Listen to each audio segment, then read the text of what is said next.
Louvado seja Deus. Bendito é o nome do Senhor. Os irmãos podem sentar.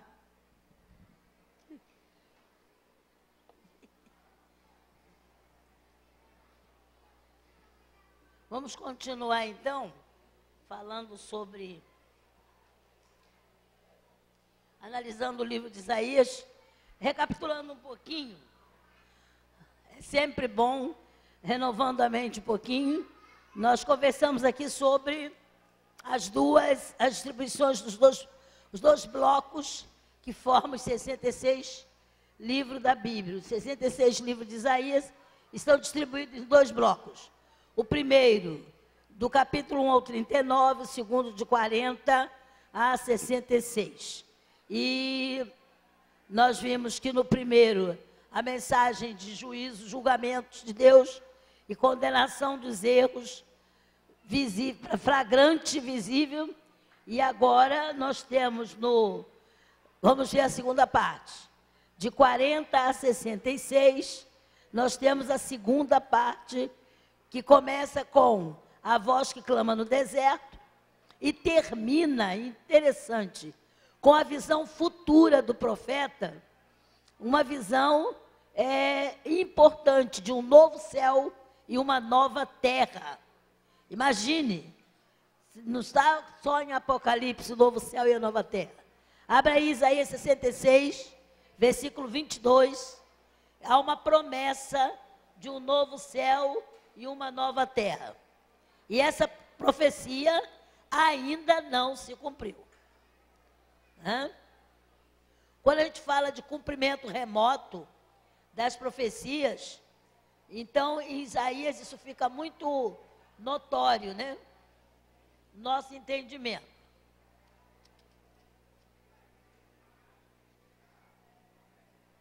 Capítulo 66.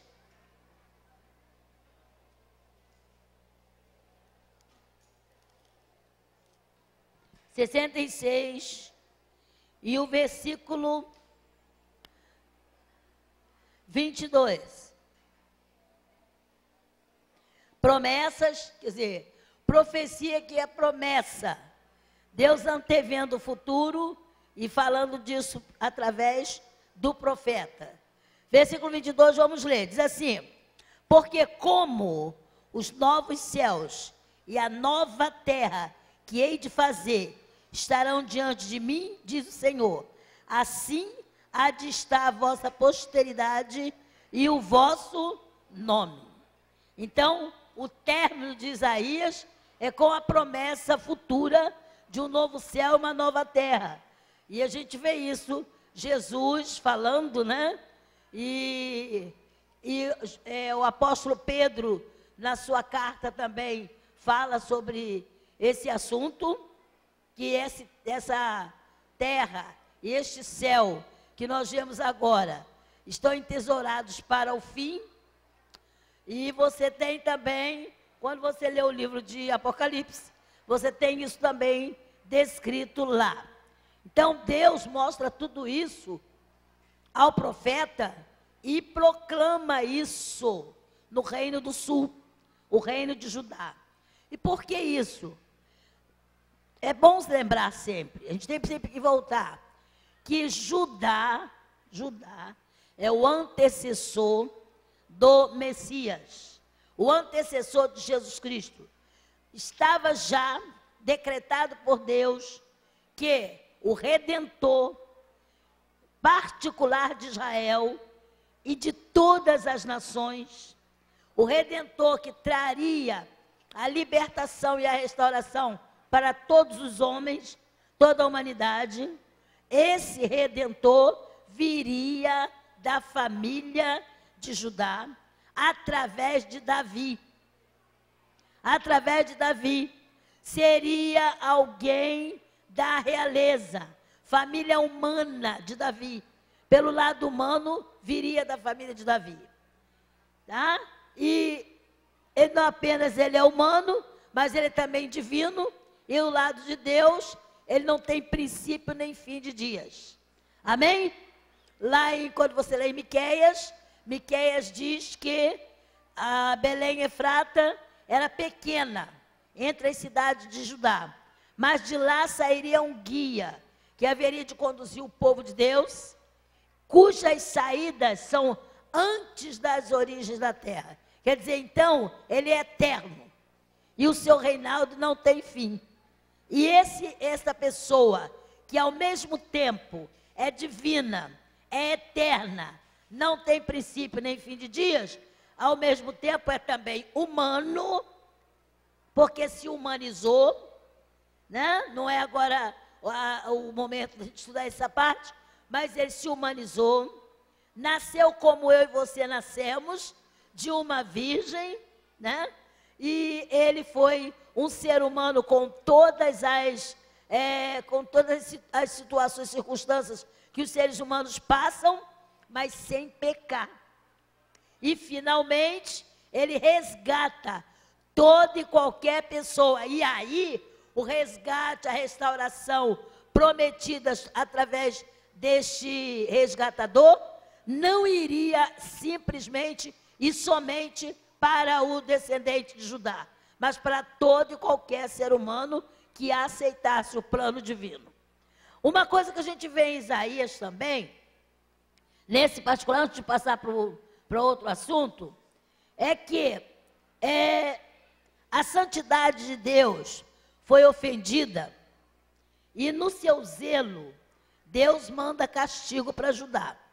Eu falei aqui no começo que Deus manda o castigo, mas Deus tem a medida certa. Nós não temos a medida certa, mas Deus tem. E a gente tem que pensar sempre, quando lê essas profecias, o que grande parte das pessoas que leem a Bíblia não entendem, inclusive até pessoas doutrinadoras, é que nós não temos que confundir o castigo que Deus envia para o seu povo como um ato de vingança. Não é um ato de vingança, é um ato de correção, é um corretivo amoroso. Deus envia para o seu povo uma correção amorosa, em que Deus quer limpar o seu povo da corrupção e quer aperfeiçoar a confiança desse povo nele mesmo. Então você vai ver, em Judá, se você achar aí, capítulo 42 de Isaías, versículo 24 e 25, se não me falha a memória, é esse versículo mesmo, 42, é um aspecto em que 42, 24 e 25, podemos ler. Deus perguntando através de Isaías. Lembre sempre, Isaías está falando não da sua própria cabeça. Deus está conduzindo essa narrativa. Quem entregou Jacó por despojo? Israel aos roubadores. Quem? Acaso não foi o Senhor, aquele contra quem pecaram, e nos caminhos do qual não queriam andar, não dando ouvidos à sua lei? Porque derramou sobre eles o furor da sua ira e a violência da guerra. Isto lhes ateou fogo ao redor, contudo, não entenderam. E os queimou, mas não fizeram caso. Então está aí, Deus manda esse castigo para eles. Deus é quem entrega o seu povo nas mãos dos algozes. Deus entrega, quando fala aqui, entregou Jacó e Israel, está falando dos reinos que Deus entregou para serem corrigidos. Só que Deus não consente, em hipótese nenhuma, Deus consente que se extrapole no corretivo. O corretivo quem dá é Deus, e sendo Deus quem está passando o corretivo, Ele não vai consentir que o elemento disciplinador faça o que dá na telha. Então você tem aí, temos sempre que notar isso. Deus nunca permitiu sabe, que o pecado ficasse impune, tá? Mas qualquer acesso, qualquer excesso que é a mais, né? Qualquer medida maior imposta como castigo contra o seu povo, Deus ia punir. Principalmente quando exageravam na atribuição de penas. Se uma nação atribuísse penalidade para o israelita, para qualquer um dos reinos, fosse antes, quando tinha o reino do norte, quanto com Judá.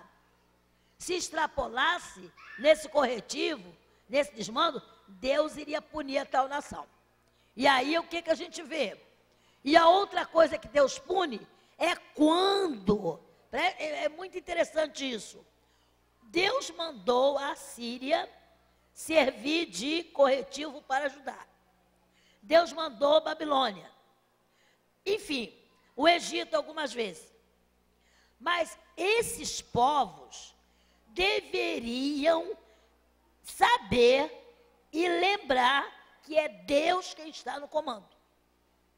Não são eles que estão dirigindo o processo. O processo é de Deus. E eles tinham que reconhecer que Deus estava comandando o seu trabalho. Entendeu?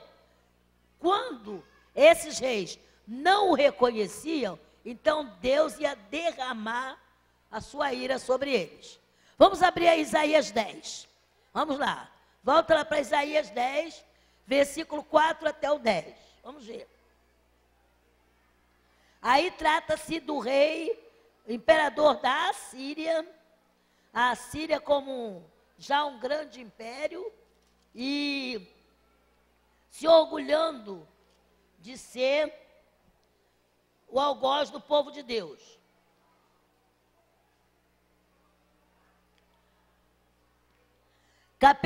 Capítulo 10, versículo 5, aliás, falei 4, mas é 5. 5. As irmãs aí leiam 5.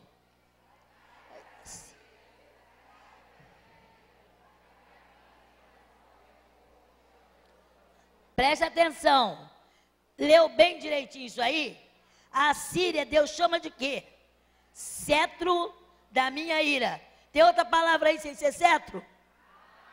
Vara. Vara da minha ira. Para que serve a vara? Para correção. Só que não é uma vara sozinha. É vara do Senhor. Certo? O que mais que a Síria é? É um instrumento do seu furor. Versículo 6. Lê as irmãs de novo. Contra uma nação ímpia, contra o povo da minha indignação, e lhe dou ordem. Para quê? Para que dele roube a presa, e lhe tome o despojo, e o ponha para ser pisado aos pés, como a lama nas ruas. Versículo 7, irmãos. Ela, porém, fez o quê? Assim não pensa. O seu coração fez o quê? Não entende assim. Antes, intenta consigo mesma destruir e desarraigar não poucas nações. Deus mandou a Síria servir de vara corretiva. Mas ela começa a pensar que ela é a dona da justiça. E quer fazer o que dá na sua cabeça. Então, o versículo seguinte, que aqui diz lá, no 8. Porque diz, não são os meus príncipes todos reis? Não é Caonom como Carquemes? Não é Amate como Arpade? E Samaria como Damasco? Quer dizer, ela foi lá, destruiu Damasco. Então, eu posso ir lá em Samaria e fazer o mesmo. E aí, irmãos, leiam o 10. O meu poder, e ainda que... Então, ela pensava desse jeito. A Síria pensava assim. Eu é que estou no comando. Só que Deus não vê dessa forma. E aí que você tem versículo 24. Salta aí, porque toda a narrativa é sobre isso.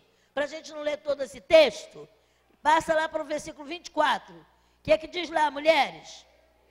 Assim diz, é o Senhor dos exércitos.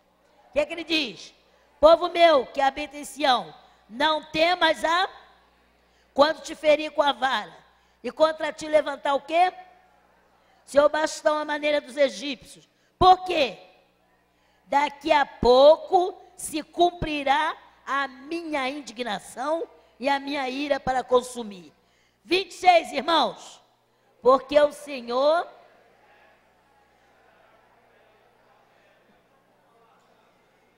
junto à penha de Horebe. E ele fez no Egito. 27. Naquele dia, peso será tirado do teu ombro, seu jugo do teu pescoço. Logo será despedaçado por causa da gordura. Então, Deus diz que vai sacudir a Síria. Era como se o governo da Síria mantivesse um jugo em cima do pescoço de Judá. E Deus diz que vai tirar. É Deus quem vai tirar, porque Deus ordena e dá a medida. Deus dá o peso certo. É por isso, gente, lá no livro de Romanos, capítulo 12, o apóstolo Paulo falando, ele diz assim: amados, não vos vingueis a vós mesmos, antes dai lugar à ira de Deus, porque escrito está. Como é que é? Está escrito: minha vingança e eu retribuirei.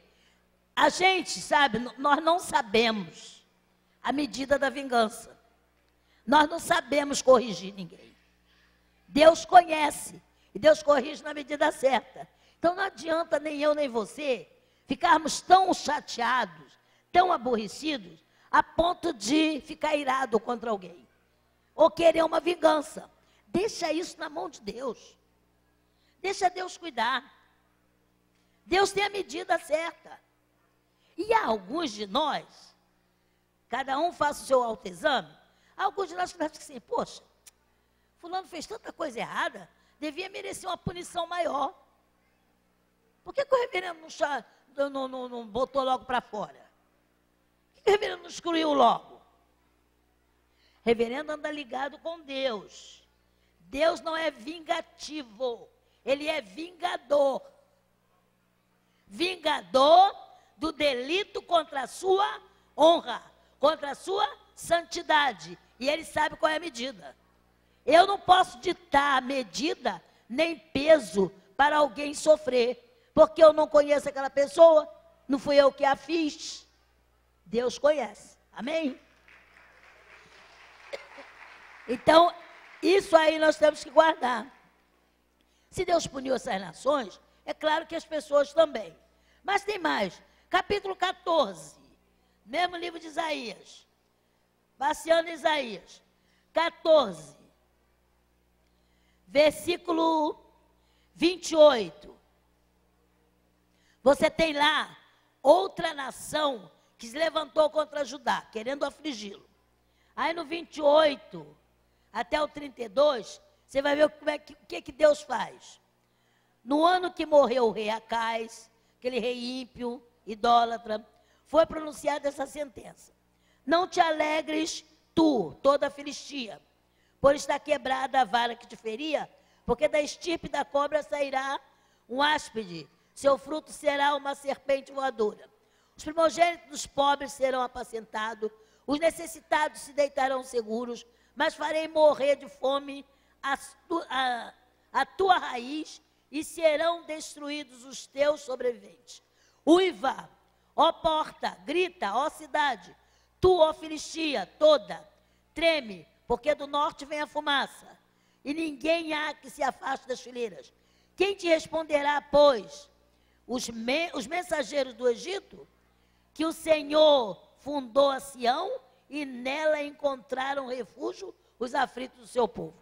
Então Deus promete que, embora a Filistia tenha oprimido, tenha pressionado, Deus vai dar alívio ao seu povo. E isso aí é repetido em várias outras situações. No capítulo 16 também, contra Moabe. Deus lança uma palavra contra Moabe. No versículo 13 e 14 do capítulo 16. Como é que Deus faz? Que palavra Deus fala a respeito de Moabe? 13. Podem ler os irmãos. Contra Moabe. Qual é a palavra? Pode ler os irmãos. Agora, porém, o Senhor fala e diz o quê? Dentro de 3 anos, tais como de jornaleiro, será envelhecida a glória de Moabe, com toda a sua grande multidão. Restante será pouco, pequeno e débil. E, depois dessa ocasião, os moabitas nunca mais tiveram força de nação. E quando diz aí, será envelhecida, será esquecida. Então, a glória de Moabe foi realmente esquecida. Bem, seguindo aí, na lista de juízos divinos, na lista de juízos divinos, Deus aponta a sua correção para a Filistia, Moabe, a própria Síria e algumas situações até Damasco. Então Deus aponta a sua ira contra essas nações. Mas de todas as nações que afligiram o povo de Deus nesse período, quem ocupa o lugar de destaque é a Babilônia. A Babilônia ocupa o lugar de destaque. E por quê? Porque praticava, além da imoralidade, da violência, praticava também a perversidade, ocultismo, e tudo isso aí, eles tentavam mesmo afligir o povo de Deus. E veja bem, isso antes do cativeiro babilônico. E o profeta Isaías foi movido por Deus, pelo Espírito Santo, e descreve quem é que está por trás de tudo isso. Quem é que rege as nações? E aí o capítulo 14 de Isaías, você tem a descrição do dito cujo. Quer dizer, 14 de Isaías, versículo 12 em diante, você tem lá. Quem está por trás da degradação espiritual e da idolatria, representada pelo imperador, pelo rei da Babilônia, é quem? Satanás. E você encontra lá no capítulo 13 de Isaías e no capítulo 14, você tem isso de uma forma que é bem conhecida nossa, né? A gente dando aulas, ouvindo a aula sobre guerra espiritual, e, enfim, a gente sabe muito bem dessa descrição. Mas abre aí capítulo 14, versículo de 12 até o 14. Quem estava por trás, atrás da violência deles? Quem estava? Versículo 12, como diz? Como caíste do céu, ó filho da alva, como foste lançado por terra, tu que debilitava nações. Tu dizias no teu coração, o quê? Subirei ao céu, acima das estrelas de Deus, exaltarei o meu trono. No monte da congregação me assentarei, na extremidade do norte. 14. Subirei acima e serei, contudo, serás para o reino dos mortos, ao mais profundo abismo. Então você sabe que essa descrição do rei da Babilônia, a profecia para ele, mas essa é a descrição da personalidade satânica que estava por trás de tudo que é mal, que movimentava as nações contra o reino de Deus. E contra Judá, gente, a perseguição, a opressão, a investida foi muito mais forte, porque de Judá sairia o guia, de Judá viria o Redentor, de Judá viria o Messias. E a intenção satânica era o quê? impedir a chegada do Messias. Esse impedimento, alguém lendo o nascimento de Jesus, lendo toda aquela situação que aconteceu na Judéia, quando Jesus nasceu, pode ficar pensando que Herodes foi o primeiro perseguidor. Mas quando você lê a história bíblica, lá desde o começo, Satanás vem campeando atrás do povo de Deus para impedir a chegada do Redentor. Isso começa no Gênesis. Ele tenta atrapalhar. Na descendência de Abraão, descendência de Isaac, de Jacó, conflitos, contendas, brigas, situações, aparente até destruição. Depois do reino, no momento em que a monarquia tem o seu auge, o que acontece? Durante o período da monarquia, vários reis foram tão ímpios, que Deus esteve a ponto de tirá-los. E chegou a tirar, mudou de dinastia. Você lembra que Deus chama Jeú para corrigir a casa de Acabe? E depois Deus tem que corrigir Jeú. Por quê? Ele foi lá, fez o que Deus mandou em relação a Acabe. Mas ele continuou fazendo coisa errada. E Deus teve que puni-lo. Então você vê um ataque à soberania de Deus desde o começo. Lá no Novo Testamento é claro que atinge o auge, porque ele não pode impedir Deus de agir.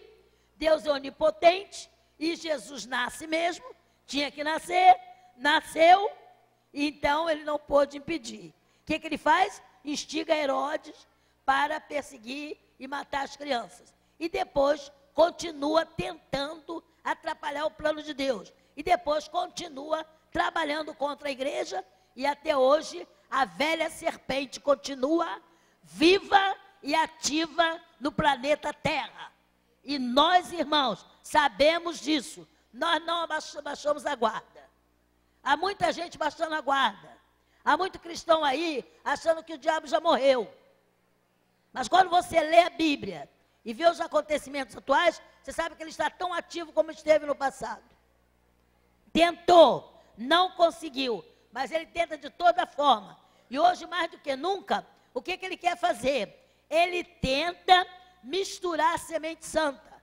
Fazer com que aqueles que servem a Deus estejam na igreja como fantoche. Como fantoche. Está aqui, mas não está aqui. Mas graças a Deus que nós temos atalaias. No livro de Isaías, tem uma conclamação, quando Deus fala que sobre os muros de Jerusalém, ele colocou atalaias que não se cansarão de clamar que o teu Deus reina. Glória a Deus. Então você encontra isso. Agora, aqui uma palhinha sobre o Messias. O livro de Isaías retrata Jesus. Ele está revelado no livro todo. Então deixa eu dizer para você, primeiro, o nascimento de Jesus. Isaías 7,14.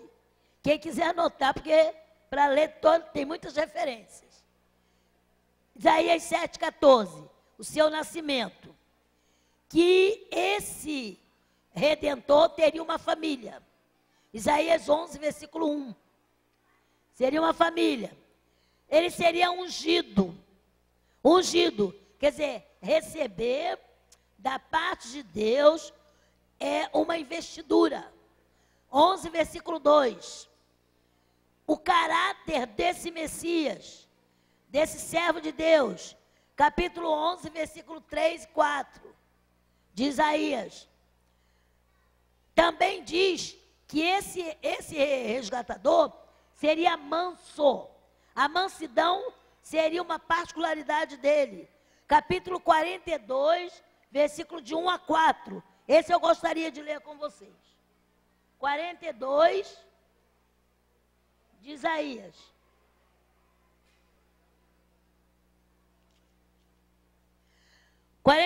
De 1 a 4.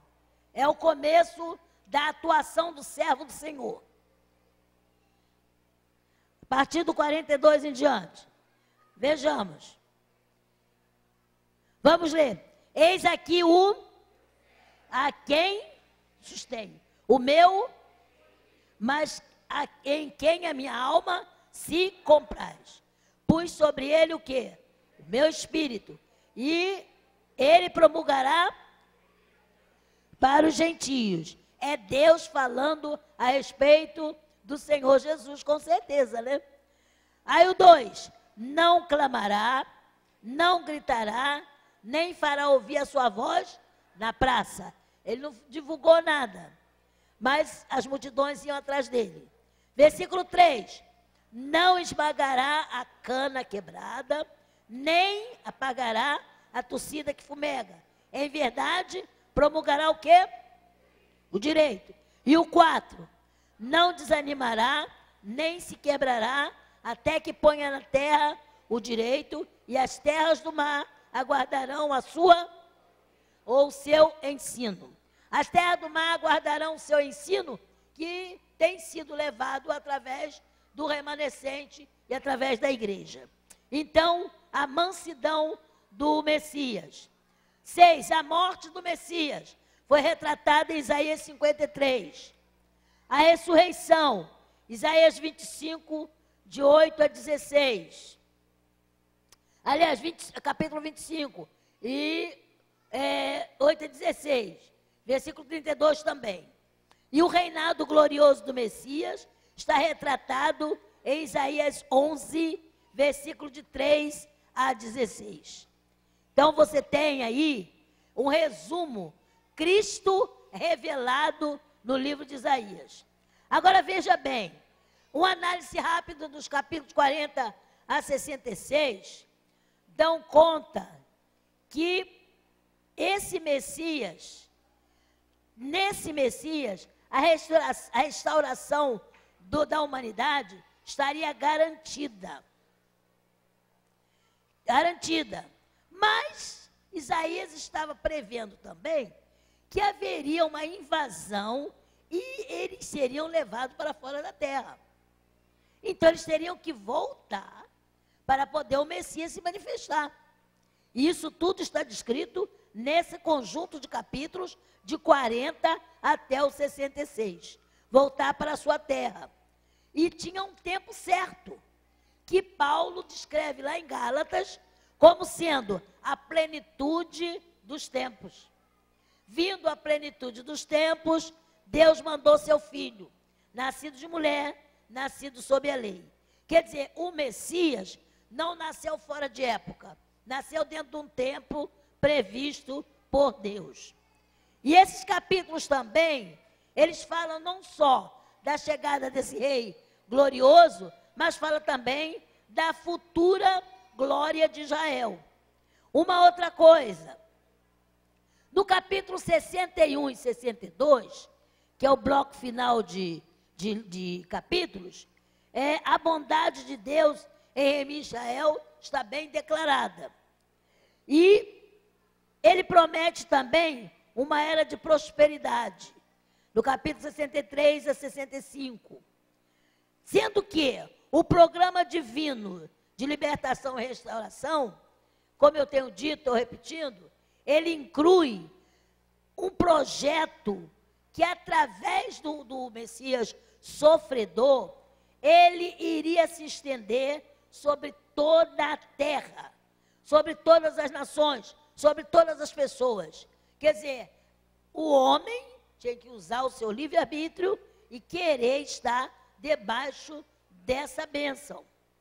Deus não vai obrigar alguém a servi-lo.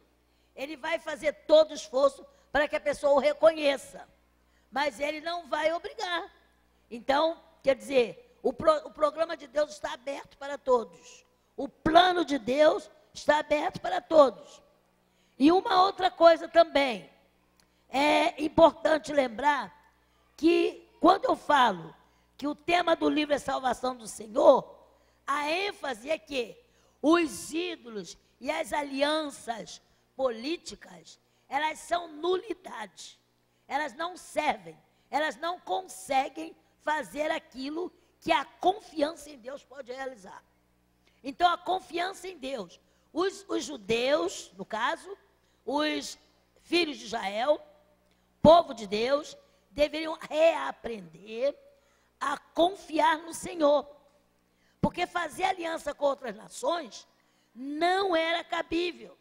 Não dá vantagem completa e duradoura. Por mais duradoura que fosse uma aliança feita com uma nação poderosa, ela não iria durar. Então havia necessidade de confiar em Deus. E confiar nos ídolos também era um engano terrível. Isso que Isaías continua falando. A palavra, a expressão Santo de Israel, repetida 25 vezes, tem também como aliada a expressão Senhor dos Exércitos e Poderoso de Israel, que se repete 54 vezes no livro. 54 vezes Deus é chamado de poderoso Deus. Poderoso. E também é chamado de Senhor dos Exércitos. Certo? Isso quer dizer o quê? Que a santidade e o poder divino são complementares. Não há como preservar, querer o poder de Deus se a pessoa não busca santificar. Eles queriam receber todas as benesses, mas não queriam abandonar os pecados. Consideravam uma coisa sem importância o ato de manter idolatria, o ato de manter um culto falso, o ato de simular no culto. E Deus não trabalha dessa forma. Deus não mistura as coisas. Entendeu? E o ponto mais importante, o enfoque mais importante da santidade e poder de Deus, acontece, está bem descrito no trabalho realizado pelo Senhor Jesus, do Messias. Isaías 52, versículo 10, vai te dar, assim, uma palavra bem importante, já quase no fechamento dessa mensagem aqui. Isaías 52, versículo 10.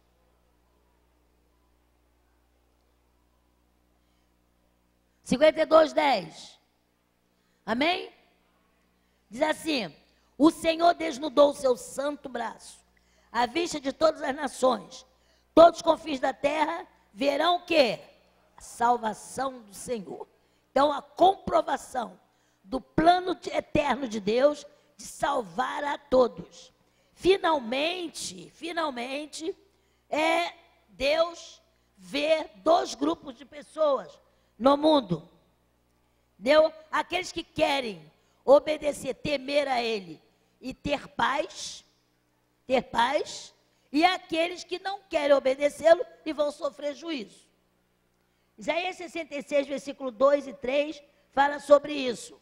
E você viu também que o capítulo 66 que nós lemos aí, falando do novo céu e da nova terra, ele também fala dá uma nota especial do reino glorioso do Messias.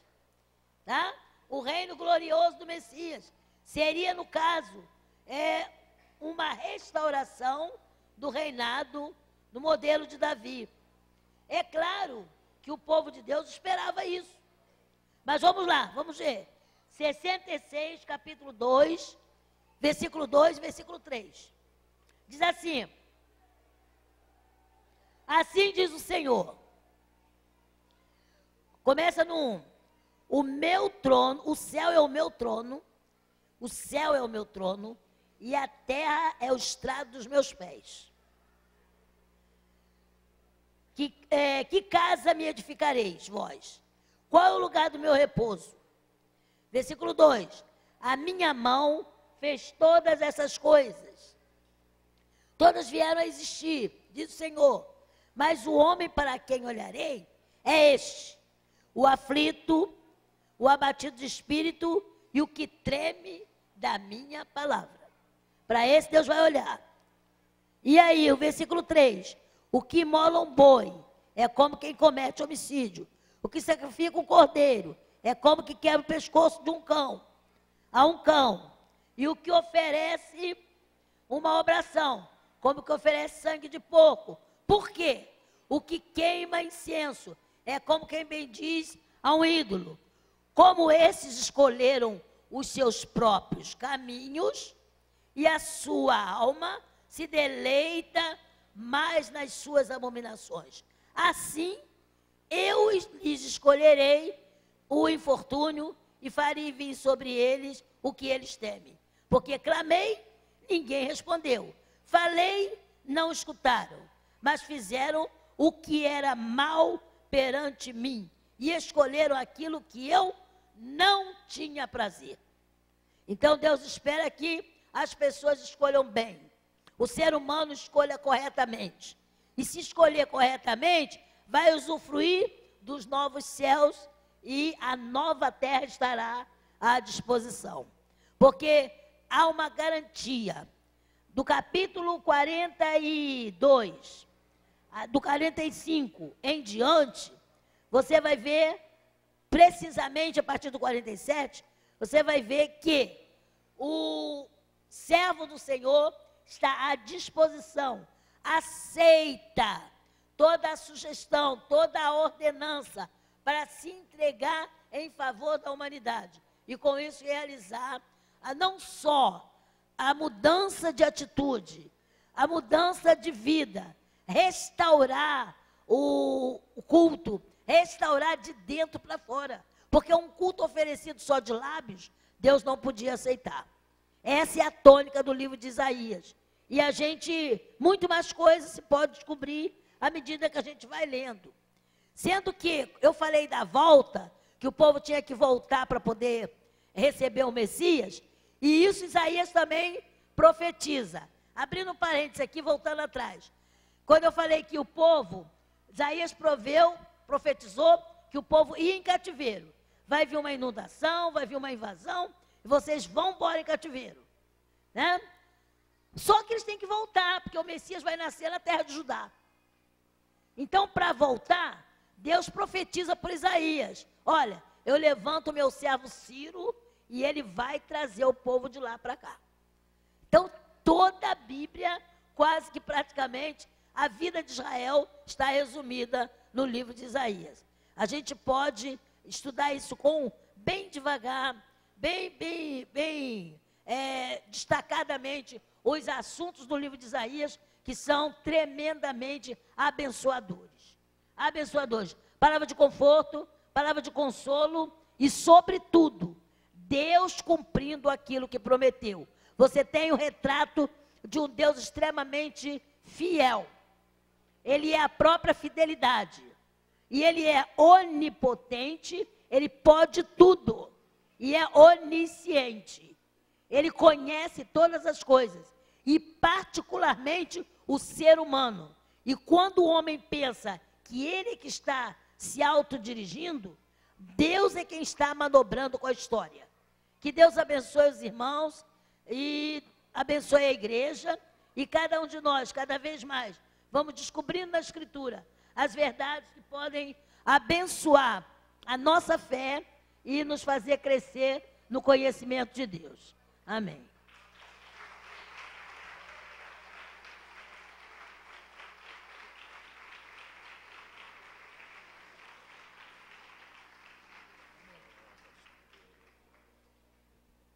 Vamos dar graças a Deus.